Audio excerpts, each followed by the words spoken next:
Hello there. I've never played games in my life before. Okay, I did play Tetris, but that doesn't count, and I didn't like it that much. So I'm quite of a noob on the field of game playing, and I wanted to check how does Fallout 2 stand for me.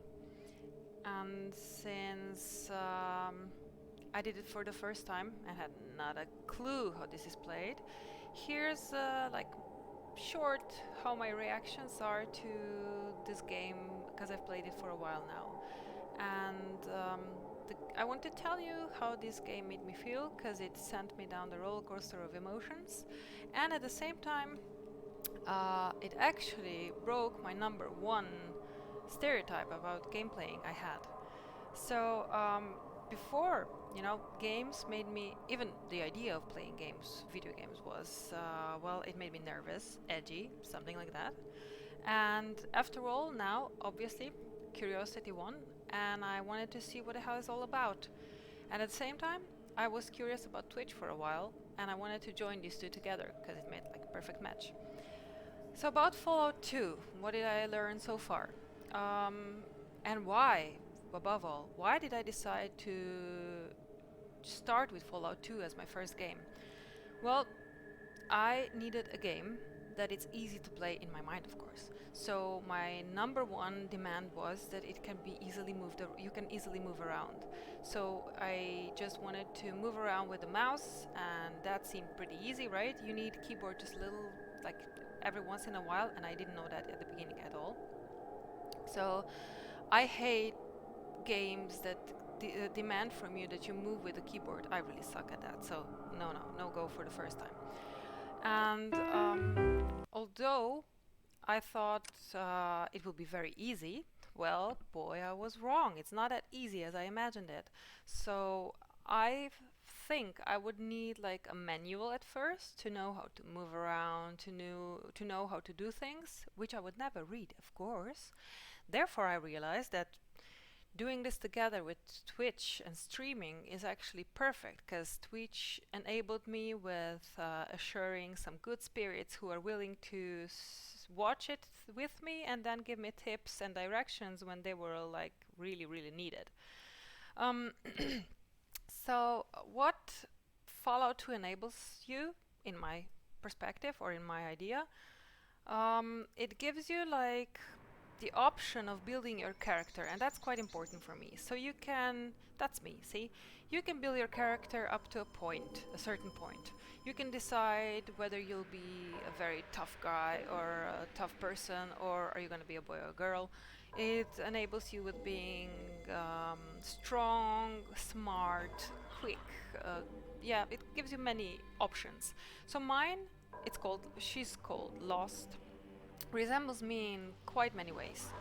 Um, I wanted in this game, and Lost now has to do it the same, to go through it with as little fighting as possible. So I don't want to fight, because if you check, see, I'm not really made for fighting. But the ones who follow me by now already know that I do quite many fighting sessions, although usually they're against my will. I'm usually thrown into them. And I sometimes pick at, well, poor townsmen or citizens that I don't really want to pick at them, but I have to. So I do fighting, but I don't want to do it. Because it's simple. Me and Lost, we are cowards. And I actually want to help. Somehow in this game, I have this urge to help someone else. Even, I mean, in total, anyway, the main goal of the game is to find Gek for your tribe, for them to survive, right? So I also want to help others on my way.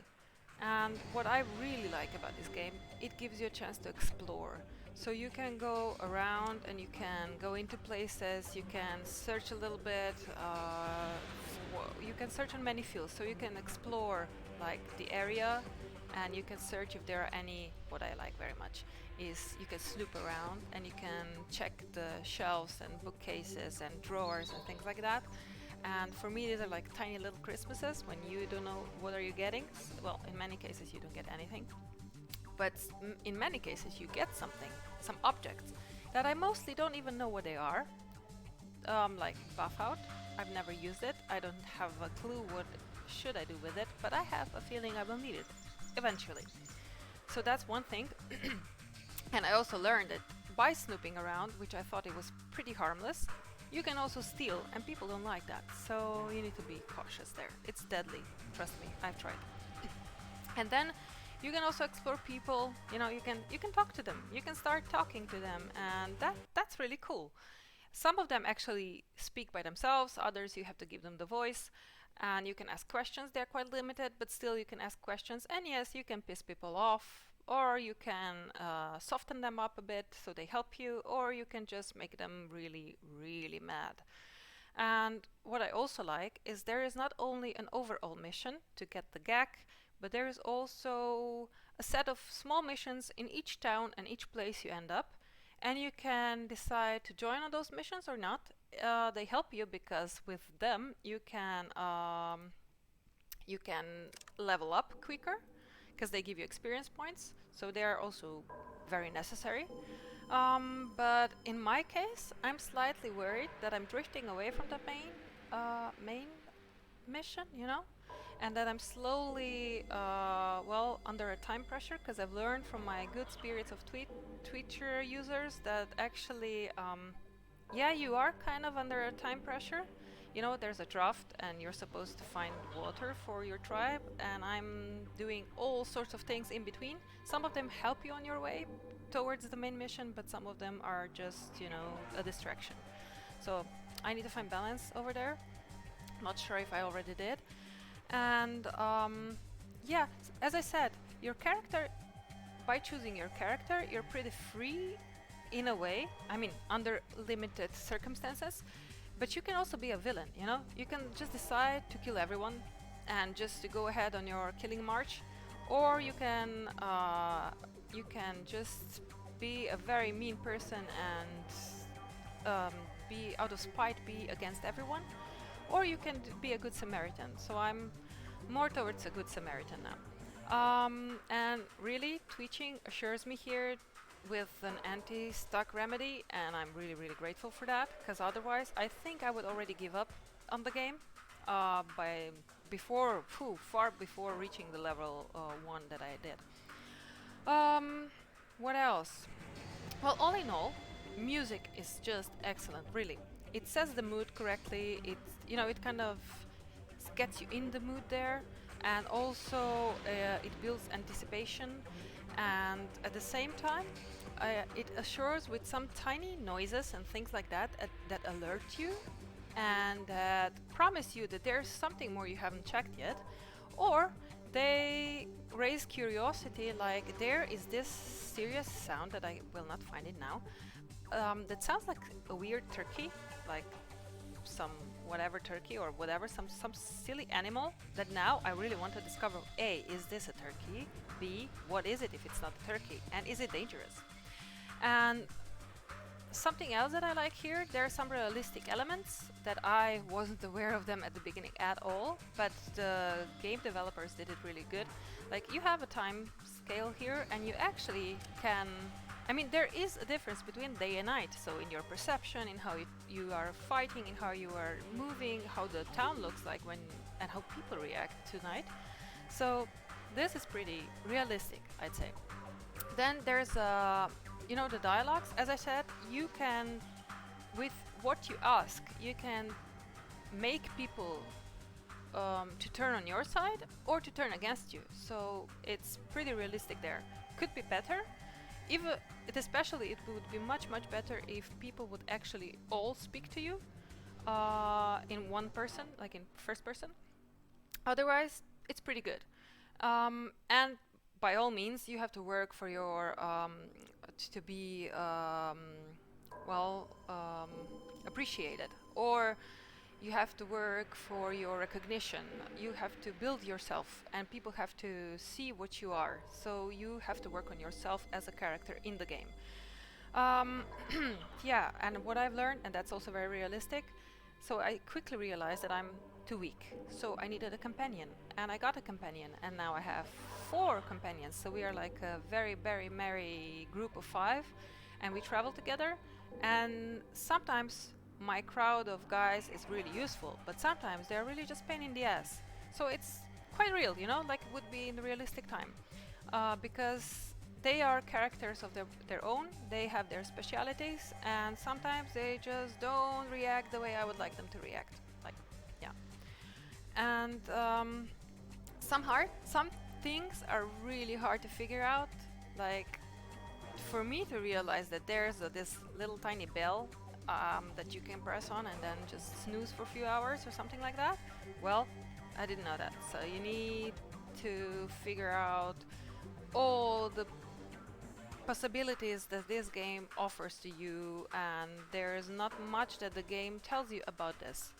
So, like at the beginning, I was stripped naked of all the experiences, and I was immediately thrown into that silly maze, like a cave maze, to see if I'm really the chosen one. And I had no idea what to do, and I was greeted immediately by 2 not that friendly giant ants that I had to fight. So what I did, I just ran through, and I didn't know that I'll be running through the shortest path, but I did it. And you need to already in that first part you need to find dynamite, and that's what taught me that I need to snoop around, and I am doing that. I think I'm doing a really good job. But besides that, I need to know how to use that stupid dynamite, and I didn't know that you need to click here or press here, or you go to the inventory and then you just search for it and put it in, and you need to put it here and then you need to use it here. You know, it's not that easy. It's just the basics, how you do what. So it's not as simple, and there's quite a lot of, you know, your brains face quite a lot of challenges, which I really like and hate at the same time. You know, it's cool that it's not easy, but it's sometimes I wish it would be a little bit easier. You know, most certainly now I really want to know whether I'll get to the end or whether will I finish the mission.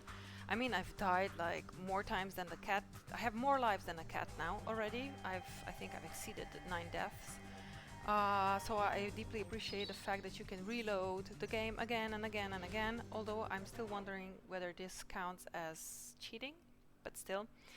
And it especially feels really, really good when you manage to do something, like when you manage to successfully finish a certain mission. So I wonder how it is at the end if you manage to finish it in total. So if you're like me, like by chance, if you're like me, you've never played games before and you are thinking of maybe, well, why not trying Fallout 2? Well, here's what. You need to prepare yourself to get stuck quite a few times. But if you don't want to suffer and get stuck, because you will suffer, not a little bit, but a lot. And if you don't want to do that, well, then maybe it's good if you surround yourself with good souls who will give you some tips and just follow you through. So I think twitching and playing this for the first time, that's a perfect combo. And I don't know, prepare yourself to get into fights. Yes, you will have to fight even if you don't want to. And if you're strictly against fighting in games, well, then I have to tell you, it can get bloody and it can get messy, so maybe then this is not a game for you. And the only serious part where I wouldn't recommend this game for those who don't really like sci-fi, who are really against it, because this game is quite, it's realistic at the same time, but it has quite a lot of elements of sci-fi, so that would be it. So this would be my like really short recap on where I am right now and how I feel about this game and what I would recommend. And at the same time, well, I'm at level 7 at the moment, and I would deeply appreciate if you would join me. And well, if you would go along on this mission and journey with me, and we would do it together. So yeah, see you around.